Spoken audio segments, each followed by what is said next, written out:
أما بعد أعوذ بالله من الشيطان الرجيم بسم الله الرحمن الرحيم تبارك الذي بيده الملك وهو على كل شيء قدير الذي خلق الموت والحياة ليبلوكم أيكم أحسن عملا وهو العزيز الغفور صدق الله العظيم وصدق رسوله النبي الكريم ونحن على ذلك لمن الشاهدين والشاكرين والحمد لله رب العالمين۔ تمام حضرات درود پاک پڑھ لیں۔ اللہم صلی علی محمد وعلی آل محمد کما صلیت علی ابراہیم وعلی آل ابراہیم انک حمید مجید۔ اللہم بارک علی محمد وعلی آل محمد کما بارکت علی ابراہیم وعلی آل ابراہیم انک حمید مجید۔ میرے نہایت ہی واجب الاحترام تشریف فرما عزیز بزرگوں، دوستوں، بھائیوں، میں نے آپ حضرات کے سامنے سورہ ملک کی ابتدائی 2 آیات تلاوت کی ہیں۔ ان کی روشنی میں فکر آخرت، موت کی تیاری کے حوالے سے چند باتیں عرض کروں گا۔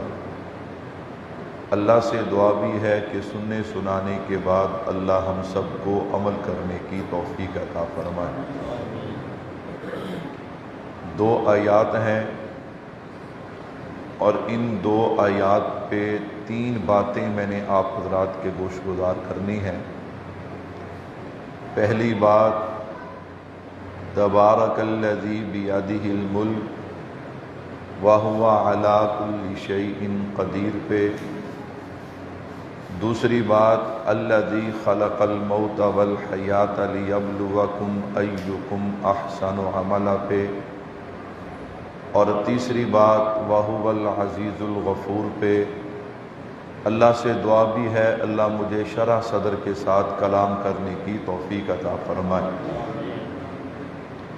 تبارک الذی بیدہ الملک وہو علی کل شیء قدیر۔ کیا ترجمہ؟ بڑی برکت والی ہے وہ ذات کہ جس کے ہاتھ میں سارے جہانوں کی بادشاہت ہے، اور وہ دنیا کے بادشاہوں کی طرح بے بس اور مجبور نہیں۔ وَهُوَ عَلَى كُلِّ شَيْءٍ قَدِيرٌ، وہ ہر چیز پہ قادر بھی ہے۔ تبارک الذی بیدہ الملک وَهُوَ عَلَى كُلِّ شَيْءٍ قَدِيرٌ۔ اگر میں بات سمجھانے کے لیے یوں کہہ دوں کہ ایک رب ہے اور ایک سبب ہے، میں اور آپ ساری کائنات کے انسان اسباب کے محتاج ہیں، لیکن رب اسے کہا جاتا ہے جو سبب کا محتاج نہیں ہو۔ میں ذرا ذوق بنانے کے لیے، بات سمجھانے کے لیے اس پہ مثال دینے چلا ہوں قرآن کریم سے، تاکہ بات اچھی طرح ذہن نشین ہو جائے کہ رب اسے کہتے ہیں جو سبب کا محتاج نہیں ہوتا۔ آپ قرآن کریم کو اٹھائیے۔ قرآن کریم نے حضرت زکریہ علیہ السلام کی بات کو پیش کیا۔ حضرت مریم حضرت زکریہ کی کفالت میں ہے۔ آپ نے بیت المقدس میں ایک کمرہ جو ذرا بلندی پہ تھا، وہاں پہ حضرت مریم علیہ السلام کو رکھا ہوا، باہر سے دروازہ بند ہے۔ حضرت زکریہ علیہ السلام جب بھی جاتے آپ دیکھ کر حیران رہ جاتے کہ دروازہ تو بند ہے اور حضرت مریم کے پاس پھل ہوتے، اور پھل بھی وہ جن کا موسم نہ ہوتا۔ ایک دن حضرت زکریہ علیہ السلام گئے، آپ نے دروازہ کھولا، جب آپ نے دیکھا حضرت مریم علیہ السلام کے سامنے پھل پڑے ہیں، اور پھل بھی وہ ہیں کہ جن کا موسم نہیں ہے، حضرت زکریہ سے رہا نہ گیا۔ اس دن آپ نے سوال کیا، قال یا مریم انا لک ھذا، اے مریم یہ تیرے پاس کیا ہے؟ دیکھ تو رہے تھے کہ پھل ہے، لیکن سوال کا مطلب اور مقصد یہ تھا، مریم دروازہ بھی بند ہے، کسی نے دروازہ بھی نہیں کھولا، کسی نے چھت کو بھی نہیں توڑا، کسی نے دیوار کو بھی نہیں توڑا، یہ پھل تیرے پاس کیسے آ گئے؟ اور ان پھلوں کا موسم بھی نہیں ہے۔ قال یا مریم انا لک ھذا، آگے سے حضرت مریم نے جو جواب دیا نا، اسے قرآن نے نقل کیا تیرے اور میرے لیے، تاکہ مجھے اور آپ کو یہ بات سمجھ آئے۔ اور دنیا والوں، رب اسے کہا جاتا ہے جو سبب کا محتاج نہیں۔ حضرت مریم جواب دیتی ہیں، قالت هو من عند اللہ ان اللہ یرزق من یشاء بغیر حساب، اللہ کے نبی یہ پھل میرے اللہ کی طرف سے ہے۔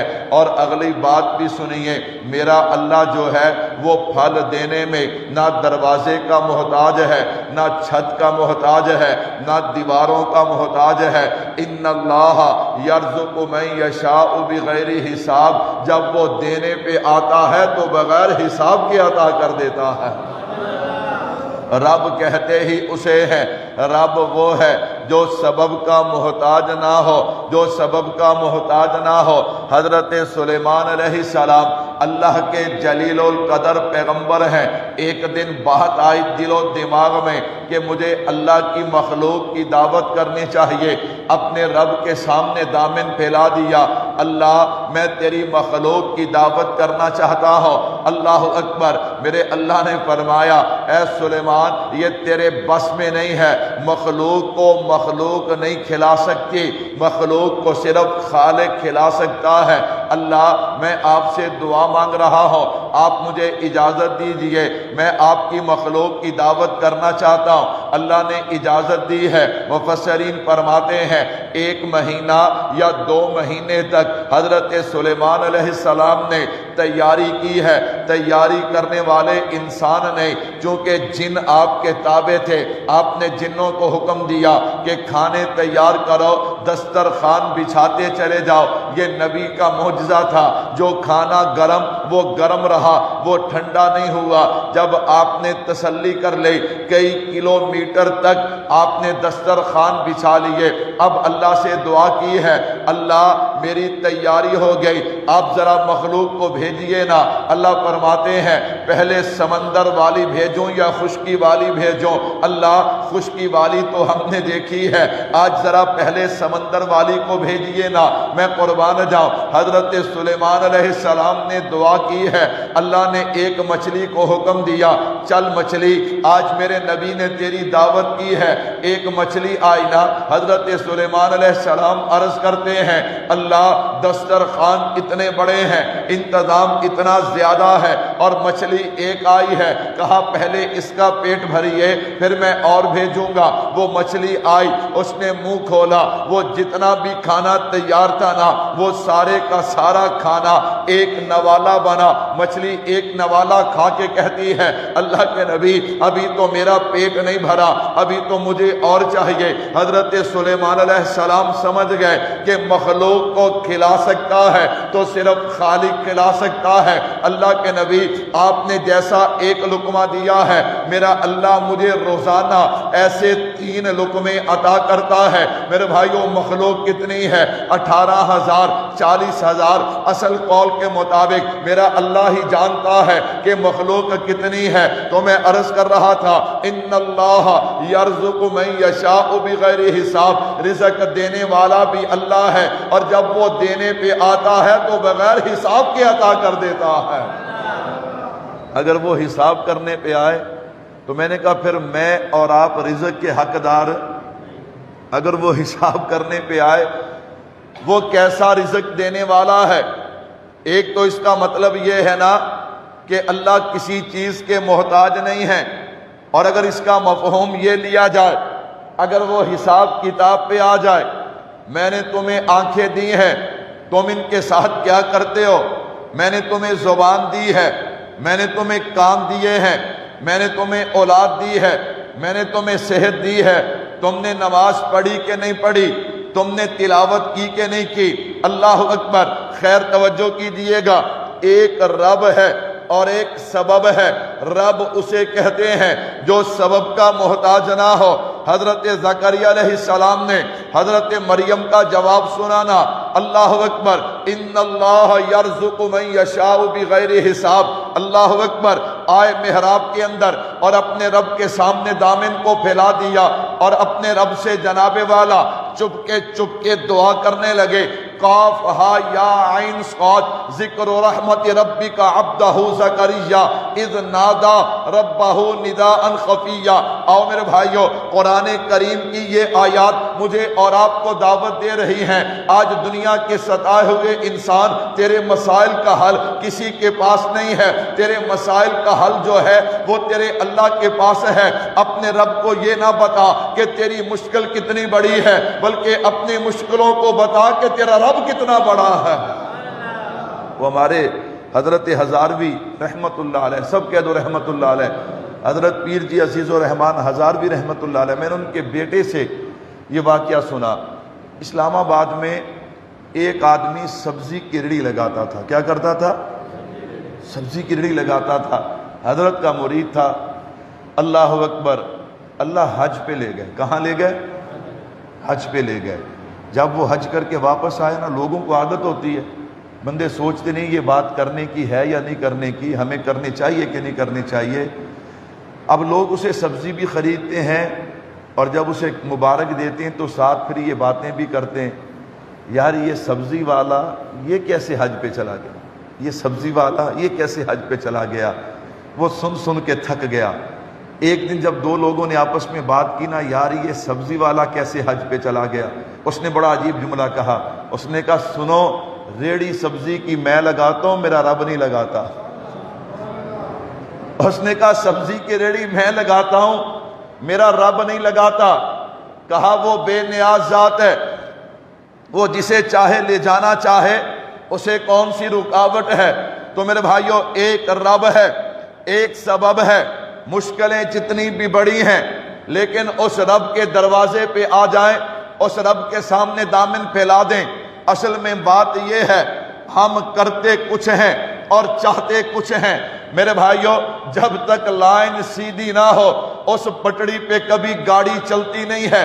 جب تک میری اور آپ کی لائن سیدھی نہیں ہوگی اس وقت تک بات نہیں بنے گی۔ ہم کہتے ہیں کریں اپنی مرضیاں اور نتائج ہمیں وہ ملیں جو کامیاب لوگوں کو ملا کرتے ہیں۔ باتوں میں بات آئی تو کہتا چلا جاؤ، ہمارے بزرگوں میں سے حضرت ابراہیم بن ادہم، سب کہہ دو رحمت اللہ علیہ، کیسی عجیب اور کتنی پیاری شخصیت ہے حضرت ابراہیم بن ادہم رحمت اللہ علیہ۔ حضرت بصرہ تشریف لے گئے، دیکھتے ہی دیکھتے لوگوں کا ایک بڑا مجمع جمع ہو گیا، سوال و جواب شروع ہو گئے۔ کچھ لوگوں کو عادت ہوتی ہے ایسے سوال کرنے کی، وہ دیکھتے ہیں کہ سامنے والے کو جواب آتا ہے کہ نہیں آتا۔ ایک بندے نے بڑا عجیب سوال کر دیا۔ کیا سوال کرتا ہے؟ اللہ اکبر، کہنے لگا حضرت میرا ایک اشکال ہے۔ کیا اشکال ہے؟ قرآن کریم میں اللہ کا اعلان ہے، وَقَالَ رَبُّكُمُ ادْعُونِي أَسْتَجِبْ لَكُمْ۔ میرے بندے، دعا مانگنا تیرا کام ہے اور قبول کر لینا خدا کا کام ہے۔ کہا اس پہ اشکال کیا ہے؟ کہا جی اشکال یہ ہے، کتنا عرصہ ہو گیا ہم فلاں دعا مانگ رہے ہیں، لیکن ہماری دعا قبول نہیں ہوتی، ہماری دعا قبول ہے۔ حضرت فرمانے لگے یاد رکھو، اللہ زندہ دلوں کی دعائیں قبول کرتے ہیں، اللہ مردہ دلوں کی دعائیں قبول ہے۔ وہ آیا تھا حضرت کو پریشان کرنے، لیکن حضرت نے جو جواب دیا نا خود پریشان ہو گیا۔ حضرت نے کیا فرمایا؟ اللہ زندہ دلوں کی دعائیں قبول کرتے ہیں، اللہ مردہ دلوں کی دعائیں قبول ہے۔ وہ پریشان ہو گیا، اس نے کہا جی زندہ دل مردہ دل یہ کیا ہے؟ وہ جیسے حضرت حسن بصری رحمۃ اللہ علیہ کا جواب میں آپ کو سنایا کرتا ہوں. لوگ حضرت حسن بصری رحمۃ اللہ علیہ سے کہنے لگے حضرت ہمارے دل سوئے ہوئے, ہمارے دل کیا ہے؟ سوئے ہوئے. اللہ اکبر. حضرت نے کہا کیسے؟ کہا حضرت آپ قرآن سناتے ہیں, ہمارے اوپر کوئی اثر نہیں ہوتا, ہمارے اوپر. آج بھی لوگ کہتے ہیں مولوی صاحب تقریراں سنتے ہیں, جلسے سنتے ہیں, واز سنتے ہیں, ساڑھے تے اثر کوئی نہیں ہوتا, یہ چڑھائی مولویاں تے ہوندی ہے, چڑھائی کہتے تے ہوندی ہے, کہتے نہیں ہیں, لیکن مطلب یہ ہوتا ہے کہ مولوی صاحب تواڈے زبان چ تاثیر نہیں ہے, تواڈی تقریر چ اثر ہے. میں نے کہا بھائی کوئی مسئلہ نہیں ہے, علماء کو چھیڑو گے پھر بچ جاؤ گے, یہ نہیں ہو سکتا. میں نے کہا سنو بھائیو, کھیتی ہوتی ہے نا, فصل اگتی ہے, اس میں دو چیزوں کا کردار ہوتا ہے. کتنی چیزوں کا؟ دو. بولو بھائیو کتنی چیزوں کا؟ دو چیزوں کا کردار ہوتا ہے. کہتے جی کیا مطلب؟ میں نے کہا دیکھو, ایک ہے زمین اور ایک ہے بیج. زمین اور بیج دونوں آپس میں ملتے ہیں تو پھر کھیتی اگتی ہے. اگر بیج میں کوئی کمی ہو پھر بھی رزلٹ اچھا نہیں آتا, کھیتی میں کوئی کمی ہو پھر بھی رزلٹ اچھا نہیں آتا. کہتا جی مولوی صاحب کیا مطلب؟ میں نے کہا تم کہتے ہو نا علماء کو کہ تم نے جو بیج دیا ہے وہ بیج اچھا نہیں. میں نے کہا بھائیو کل بھی ہمارے پاس بیج اللہ کا قرآن تھا, آج بھی بیج اللہ کا قرآن ہے. میں نے کہا بھائیو کوئی مولوی ہوگا تمہاری بات سن کے چپ کر جائے, پریشان ہو جائے. میں نے کہا ہم پریشان ہونے والے نہیں, ہم تو پریشان کرنے والے ہیں. میں نے کہا بیج ہمارے پاس وہی ہے جسے اللہ کا قرآن کہا جاتا ہے, جسے میرے محبوب کا فرمان کہا جاتا ہے, جسے سنت کہا جاتا ہے. میں نے کہا صرف بیج کی طرف نہ دیکھیے, میں مانتا ہوں کہ بیج دینے والا وہ کمزور ہو سکتا ہے, لیکن ذرا اس کھیتی پہ بھی نگاہ ڈالیے نا کہ جس میں اس بیج نے جانا ہے. اللہ اکبر. صرف بیج کا قصور نہیں ہوتا, بعض دفعہ بیج صحت مند ہوتا ہے لیکن آگے کھیتی کا حال وہ ہوتا ہے کہ فصل وہ رزلٹ نتیجہ نہیں دیتی. تو حضرت کو کیا کہنے لگے؟ کہتے حضرت آپ ہمیں قرآن سناتے ہیں, ہمارے اوپر کوئی اثر نہیں ہوتا, ہمارے دل سوئے ہوئے ہیں. حضرت نے فرمایا سوئے ہوئے نہیں, تمہارے دل موئے ہوئے ہیں. تمہارے دل کیا ہے؟ تمہارے دل مردہ ہے. انہوں نے کہا حضرت ہمارے دل مردہ کیسے؟ کہا دیکھو بندہ سویا ہونا, اس کے پاس کھڑا ہو کر کوئی بات کرے, اسے تھوڑا سا جھنجھوڑے, وہ بندہ جاگ جاتا ہے. لیکن جو مر جائے اس کے پاس آپ ڈھول بھی بجاتے رہو تو اس پہ اثر نہیں ہوتا. فرمایا تمہارے دل سوئے ہوتے نا, قرآن سن کے دین کی باتیں سن کے جاگ جاتے, یہ تمہارے دل سوئے ہوئے نہیں, تمہارے دل موئے ہوئے ہیں. میرے بھائیو توجہ رکھنا, عجیب سی بات ہے, مجھے بھی ان باتوں کی ضرورت ہے, آپ حضرات کو بھی ان باتوں کی ضرورت ہے. زبان سے کہنے کا سب سے بڑا فائدہ یہ ہوتا ہے اللہ عمل کی توفیق دے دیتے ہیں. ہم صرف آپ کے لیے نہیں کہتے, ہم پہلے اپنے لیے پھر آپ کے لیے کہتے ہیں. میرے بھائیوں مردہ دل زندہ دل, مردہ دل زندہ دل, کیا مطلب ہے؟ میں نے کہا سنیے, بندہ پریشان ہو گیا, کہتا مولوی صاحب اب کوئی ایسا آلہ ہے کہ جس سے پتا چلے ہمارے دل زندہ ہیں یا مردہ ہیں؟ میں نے کہا بالکل ہے. کہتے جی کیسے پتا چلے گا؟ میں نے کہا کہیں جانے کی ضرورت نہیں ہے, آئیے میں علامات بیان کر دیتا ہوں. علماء نے فرمایا 3 علامتیں ہیں, پتا چل جائے گا دل زندہ ہے یا مردہ ہے. وہ 3 علامات کون سی ہیں؟ پہلی علامت یہ ہے, فرمایا بندہ گناہ کرے اور جھجک محسوس نہ کرے, شرم محسوس نہ کرے. فرمایا مردہ دل کی پہلی علامت یہ ہے کہ گناہ کرے اور شرم محسوس ہے. اللہ اکبر. کیا خیال ہے, نماز چھوڑنا گناہ ہے یا نہیں ہے؟ سارے نہیں بولتے گناہ ہے کہ نہیں ہے. اب گھر میں 10 بندے ہیں, 10 افراد میں سے 8 بے نمازی ہیں اور 2 نمازی ہیں. وہ 8 شرم محسوس کرتے کیوں؟ مردہ دل کی پہلی علامت ہے, مردہ دل کی پہلی علامت ہے. اللہ اکبر, اللہ اکبر. میرے بھائیوں توجہ رکھنا, کیا داڑھی منڈانا گناہ ہے یا نہیں ہے؟ بولو میرے بھائیوں, ہے یا نہیں ہے؟ کسی پہ تنقید نہیں ہے, مقصود بات سمجھانا ہے. داڑھی سنت نہیں, داڑھی واجب ہے. داڑھی کیا ہے؟ واجب ہے. اور یہ جو اتنی ہے اتنی ہے اتنی ہے, یہ فیشن ہے. یہ کیا ہے؟ یہ بھی فیشن کے زمرے میں آتی ہے. ایک مٹھی, ایک بالشت, ایک مٹھی سے زیادہ اگر آپ چاہیں تو داڑھی کٹوا سکتے ہیں, اس سے پہلی جو ہے وہ فیشن ہے، اس پہ کوئی اجر نہیں ہے، اس پہ کوئی ثواب نہیں ہے۔ اللہ اکبر۔ اب آپ دیکھیں دھڑا دھڑ لوگ داڑیاں منڈواتے ہیں، لیکن کوئی بندہ بھی جھجک محسوس ہے؟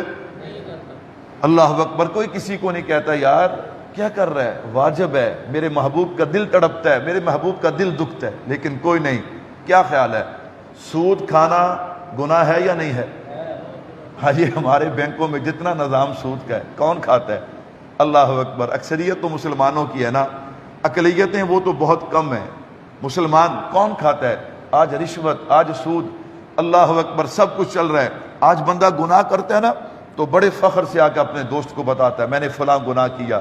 اللہ اکبر۔ تو فرمایا یہ گناہ کرے اور شرم محسوس نہ کرے، جھجک محسوس نہ کرے، یہ مردہ دل کی پہلی علامت ہے۔ نمبر 2 فرمایا نیکی بوجھ لگے۔ نیکی کیا لگے؟ اول تو کسی مجلس میں ایسی میں جاتا نہیں، اگر نیک مجلس میں چلا جائے تو دل گھٹتا ہے، دم گھٹتا ہے، کتنی جلدی ہو یہاں سے میری جان چھوٹے، یہاں سے میں نکل جاؤں، دوڑ جاؤں، بھاگ جاؤں۔ تیسری بات فرمایا اگر کوئی نصیحت کرے نا تو نصیحت کرنا برا لگے۔ نصیحت کرنا کیا لگے؟ تو اپنی قبر جانا ہے، میں اپنی قبر جانا ہے، تو اپنی فکر کر، میری چھڑ۔ اللہ اکبر۔ نصیحت کرنا برا لگے۔ علامہ ابن قیم رحمۃ اللہ علیہ فرماتے ہیں مردہ دل کی علامت یہ ہے کہ انسان فانی چیزوں کو باقی رہنے والی چیزوں پہ ترجیح دے۔ کیا مطلب؟ دنیا کا گھر خوبصورت بن جائے لیکن قبر کا کبھی خیال ہی نہیں آیا، دنیا میں عزت مل جائے آخرت کا کبھی خیال ہی نہیں آیا۔ فرمایا انسان کی آنکھ یہ اللہ کی یاد، اللہ کے خوف کی وجہ سے آنسو بہانے سے خشک ہو جائے، اللہ کی محبت، اللہ کی یاد میں آنکھوں میں آنسو نہ آئے، یہ بھی مردہ دل کی علامتوں میں سے علامت ہے۔ تو بھائی میں عرض کر رہا تھا، اللہ اکبر، حضرت علامہ ابن قیم رحمۃ اللہ علیہ نے اور بھی علامتیں بیان کی ہیں، لیکن میں بات کو مختصر کرتے ہوئے میں قربان جاؤں تو حضرت سے سوال کیا تھا؟ حضرت سے سوال یہ تھا کہ حضرت بتائیے اللہ سے ہم دعائیں مانگتے ہیں لیکن ہماری دعا قبول نہیں ہوتی، تو حضرت نے آگے سے کیا جواب دیا؟ حضرت فرماتے ہیں اللہ زندہ دلوں کی دعائیں قبول کرتے ہیں، مردہ دلوں کی دعائیں قبول ہے۔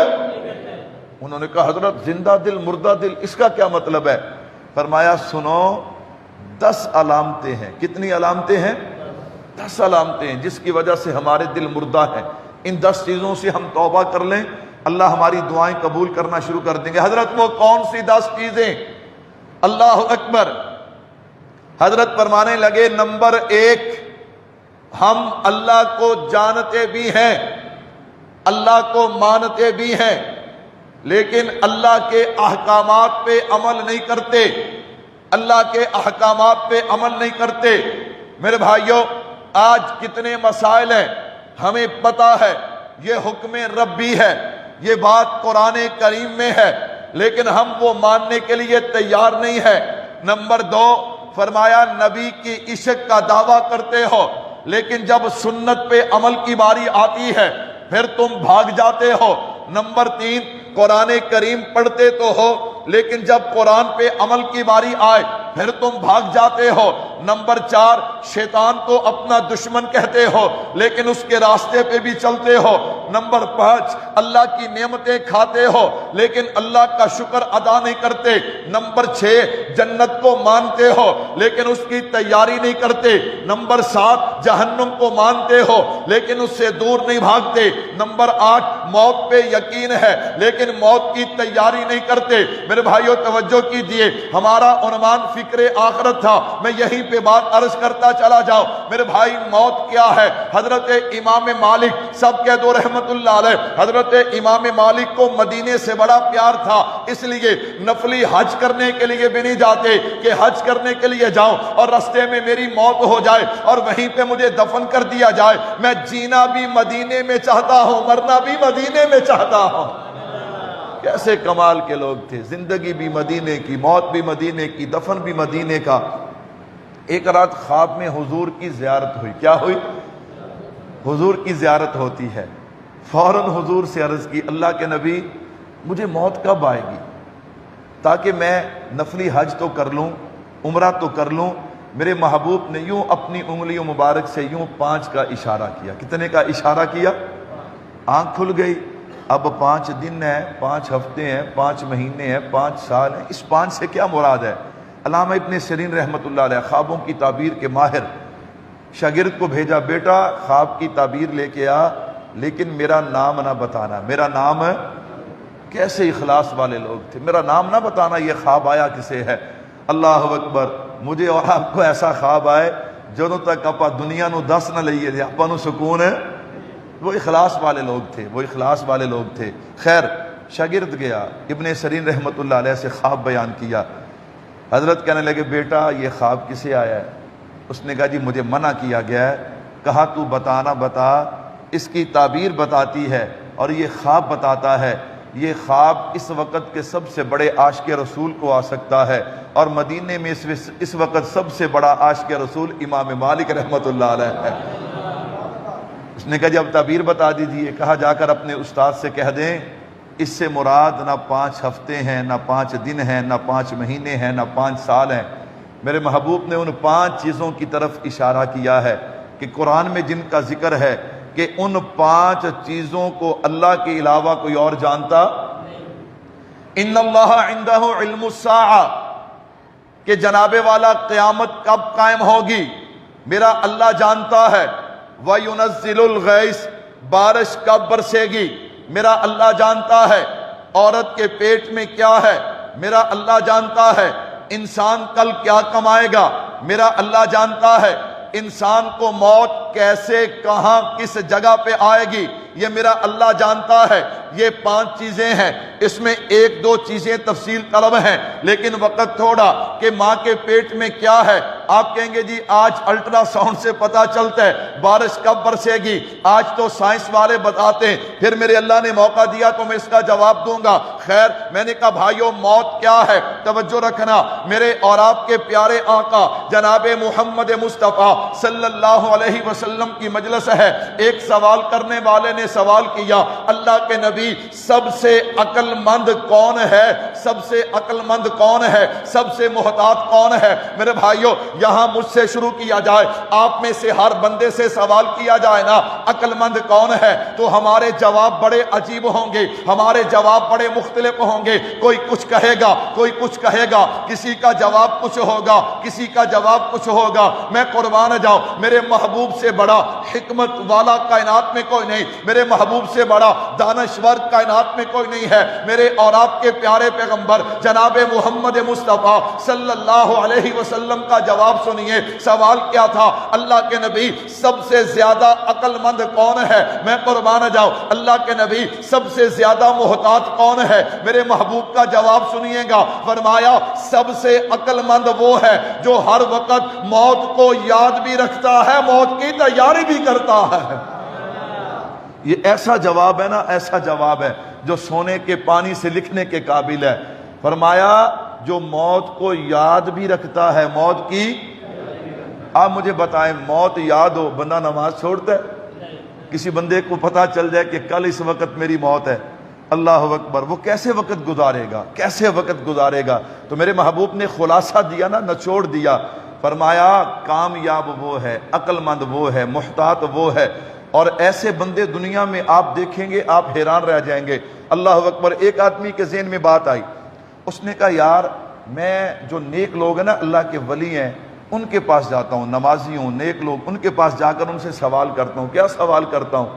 کہ اگر آپ کو پتہ چل جائے کہ آپ کے پاس 24 گھنٹے، کل اس وقت آپ کی موت ہے، تو آپ یہ 24 گھنٹے کیسے گزاریں گے؟ اب وہ ایک کے پاس، 2 کے پاس، 3 کے پاس، کسی نے کوئی جواب، کسی نے کوئی جواب. وہ لکھتا جا رہا ہے، لکھتا جا رہا ہے کہ میں ان جوابات پہ عمل کروں گا. کیا کروں گا؟ عمل کروں گا. اللہ مجھے اور آپ کو بھی نیکی کا شوق عطا فرما دے. کہہ دو آمین. میں اور آپ بھی دوڑ لگائیں. اللہ اکبر. یہ 5 پڑھتا ہے میں تہجد بھی پڑھوں گا، یہ تہجد پڑھتا ہے میں اشراق بھی پڑھوں گا، یہ 1 پارہ تلاوت کرتا ہے میں 2 کروں گا. اللہ اکبر. اللہ ہمیں یہ ذوق عطا فرمائے. کہہ دو آمین. خیر، یہ چلتے چلتے نا حضرت عبد الرحمن بن ابی نعیم رحمۃ اللہ علیہ ایک بزرگ تھے، ان کے پاس پہنچا. حضرت اگر آپ کو پتہ چل جائے کل اس وقت آپ کی موت ہے، آپ یہ 24 گھنٹے کیسے گزاریں گے؟ فرمایا ویسے گزاروں گا جیسے اب گزار رہا ہوں. حضرت کوئی تبدیلی نہیں؟ فرمایا کوئی تبدیلی نہیں۔ کیوں؟ اور فرمایا بھائی میں تو اپنی زندگی کا ہر دن آخری دن سمجھ کے گزارتا ہوں۔ یہ پتہ نہیں مجھے اور آپ کو کیا ہے، مجھے اور آپ کو ڈر کیوں نہیں لگتا؟ میرے اور آپ کے دل اتنے سخت کیوں ہو گئے؟ مجھے اور آپ کو یقین کیوں نہیں آتا کہ پتہ نہیں کس وقت موت کہاں ہمیں دبوچ لے گی؟ پتہ نہیں یہ خیال مجھے اور آپ کو کیوں نہیں آتا؟ آئے بھی ہم اسے جھٹک دیتے ہیں، نا یہ کیسے خیالات آ رہے ہیں؟ اللہ اکبر۔ میرے بھائیو توجہ رکھنا، باتیں بہت سی شروع ہو گئی، میں سمیٹنے جا رہا ہوں۔ میرے اور آپ کے پیارے آقا جناب محمد مصطفیٰ صلی اللہ علیہ وسلم کے فرامین، میرے محبوب نے فرمایا محتاط وہ، عقل مند وہ جو موت کو یاد بھی رکھے، موت کی تیاری بھی کرے۔ تو حضرت ابراہیم بن ادہم رحمت اللہ علیہ فرما رہے تھے، نمبر 8، تم موت پہ یقین رکھتے ہو لیکن موت کی تیاری نہیں کرتے۔ نمبر 9، اپنے ہاتھوں سے اپنے بھائیوں کو، اپنے دوستوں کو، رشتہ داروں کو قبر کی لاحت میں اتارتے ہو لیکن عبرت حاصل نہیں کرتے۔ نمبر 10 فرمایا تم لوگوں میں عیب تلاش کرتے ہو لیکن اپنے اندر نظر نہیں ڈالتے۔ فرمایا یہ 10 علامتیں ہیں جن کی وجہ سے تمہارے دل مردہ ہو چکے ہیں۔ توبہ کرو، توبہ کرنا تمہارا کام ہے۔ وقال ربکم ادعونی استجب لکم، دعا مانگنا، پھر تم توبہ کرنے کے بعد دعا مانگنا تمہارا کام ہے، دعائیں قبول کر لینا عرش والے خدا کا کام ہے۔ میرے بھائیو جب بندے کا دل زندہ ہونا، جب بندے کا دل روشن ہو، پھر اللہ دعائیں قبول کرتے ہیں۔ اللہ کیا کرتے ہیں؟ چلو بس وقت تھوڑا ہے، میں انہی کی مثال پیش کر دیتا ہوں۔ حضرت ابراہیم بن ادہم رحمت اللہ علیہ، اللہ جس بندے کو قبول کر لینا پھر اللہ اس پہ راستے بھی کھول دیتے ہیں، اس پہ اللہ راستے بھی کیا کر دیتے ہیں؟ حضرت ابراہیم بن ادہم رحمت اللہ علیہ وقت کے بادشاہ ہیں اور اپنے تخت پہ بیٹھے ہیں۔ ایک مسافر آیا، سواری پہ سوار ہے، اسے راستے میں روکا بھی سپاہیوں نے لیکن وہ رکا نہیں، وہ ڈائریکٹ بادشاہ کا جہاں تخت ہے نا، بادشاہ کا دربار لگا ہے، وہاں تک آیا۔ جب وہاں آیا بادشاہ نے دیکھا، اس نے کہا تجھے خیر ہے؟ یہاں کیا کرنے آیا ہے؟ اس نے کہا مسافر ہوں اور مسافر خانہ ڈھونڈ رہا ہوں، مسافر ہوں اور مسافر خانہ۔ بادشاہ تھا، اسے غصہ آیا، اس نے کہا تو جاہل تو نہیں ہے؟ بادشاہ کے دربار میں مسافر خانہ ڈھونڈتا ہے؟ اس نے کہا بادشاہ کیوں گرم ہوتا ہے، کیوں لڑتا ہے؟ یہ مسافر خانہ نہیں ہو سکتا۔ اس نے کہا نہیں۔ اس نے کہا اگر ثابت کر دوں؟ اس نے کہا کر۔ اس نے کہا یہ جو تیرا تخت ہے جس پہ تو بیٹھا ہے، اس سے پہلے کون بیٹھتا تھا؟ اس نے کہا جی میرا والد، اس سے پہلے میرا دادا، اس سے پہلے میرا پردادا۔ پردادا کہاں پہ ہے؟ کہتا ہے قبر میں اتر گیا۔ دادا کہاں ہے؟ قبر میں اتر گیا۔ والد کہاں ہے؟ قبر میں اتر گیا۔ اس نے کہا بتا مسافر خانہ اسے نہیں کہتے تو اور کسے کہتے ہیں؟ کہ جہاں بندہ چند گھڑیاں ٹھہرے اور اگلی منزل پہ چلا جائے۔ اس نے کہا بالکل ٹھیک ہے۔ اللہ اکبر۔ مسافر نے اپنی سواری کا رخ موڑا اور چلا گیا، لیکن بادشاہ کے دل کی دنیا بدل گیا۔ بادشاہ سوچنے پہ مجبور ہو گیا یہ کیا کہہ گیا کہ جب پردادا، دادا اور والد نہیں رہے تو میں بھی اس تخت پہ ہمیشہ نہیں رہوں گا۔ مجھے سوچنا چاہیے، مجھے اپنی آخرت کی فکر کرنی چاہیے۔ یہاں سے اٹھا، اپنے کمرے میں گیا، وہاں پہ نوکرانیاں باندیاں جو تھی صفائی کرنے والی، ایک بیچاری تھکی ہاری اس کے بستر پہ بیٹھی، آنکھ لگ گئی۔ جب آنکھ لگی نا، بادشاہ نے دیکھا، اپنے درے کے ساتھ مارنا شروع کر دیا۔ اللہ اکبر۔ وہ بیچاری چیخی، روئی، تکلیف جو ہوئی، پھر اس نے یوں آسمان کی طرف دیکھا اور مسکرا پڑی۔ جب وہ مسکرائی نا، بادشاہ کہنے لگا ادھر آ، بتا پہلے تو روئی پھر تو مسکرائی۔ اس نے کہا بادشاہ میں روئی تو اس لیے کہ آپ نے مجھے مارا، میں مسکرائی اس لیے میں نے آسمانوں کی طرف دیکھ کر کہا اللہ میں چند منٹ کے لیے اگر اس کے بستر پہ لیٹ گئی، اس نے مجھے مارنا شروع کر دیا، اللہ تو حقیقی بادشاہ ہے، یہ ساری رات شراب پی کے تیرے اس دیے ہوئے بستر پہ سوتا ہے اور اللہ تو اسے کچھ نہیں کہتا، وہ تو اتنے جملے کہہ کے چلی گئی۔ بادشاہ کے دل پہ پھر چوٹ لگی ہے، بادشاہ اب اپنے بستر پہ لیٹا، سوچ رہا ہے کہ اس مسافر نے کیا کہہ دیا، اس باندی نے کیا کہہ دیا۔ سوچتے سوچتے اچانک چھت پہ شور ہوتا ہے، آواز آتی ہے، کون ہے؟ کہا جی میرا اونٹ گم ہو گیا، میں اسے تلاش کر رہا ہوں۔ بادشاہ کہتا ہے او بے وقوف، بھلا چھت پہ اونٹ ملا کرتے ہیں؟ اللہ اکبر۔ اس نے کہا بادشاہ اگر چھتوں پہ اونٹ نہیں ملا کرتے تو پھر نرم گرم بستروں پہ لیٹ کے اللہ کی محبت بھی نہیں ملا کرتی۔ اب تو دل کی کایا پلٹ گئی نا۔ اٹھے، بادشاہ کو خیر بادشاہت کو خیر بات کہا ہے اور 3 چیزیں لی ہیں، ایک توشہ دان، اس میں کھانے پینے کا سامان ڈالا ہے، ایک تکیہ لیا ہے اور ایک پیالہ لیا، اور نکل پڑے کہ اب میں اپنے رب کو مناؤں گا، میں اپنے رب کو تلاش کروں گا، میں قربان جاؤں۔ میرے بھائیو توجہ کیجئے، جب دل کی دنیا بدلتی ہے اللہ حالات بھی بدل دیتے ہیں، اور جن سے اللہ کو پیار ہونا اللہ ان کو آزماتا بھی ہے۔ اللہ ان کو کیا کرتا ہے؟ آزماتا بھی ہے۔ حضرت گئے نا، راستے میں جا رہے تھے، ایک بندے کو دیکھا، مزدور تھا، تھک گیا، اس نے یوں اپنی جناب والا بازو کو دورہ کیا اور اس پہ سر رکھا، سو گیا۔ اللہ والے کے دل میں بات دیکھو کیسی آئی، کہا تو تکیے اٹھائے پھر رہے، تکیہ تو اللہ نے ساتھ لگایا ہوا ہے، اگر یہ سو سکتا ہے تو تو کیوں نہیں سو سکتا؟ سبحان اللہ، اللہ اکبر۔ تکیہ اسی وقت صدقہ کر دیا۔ کیا کر دیا؟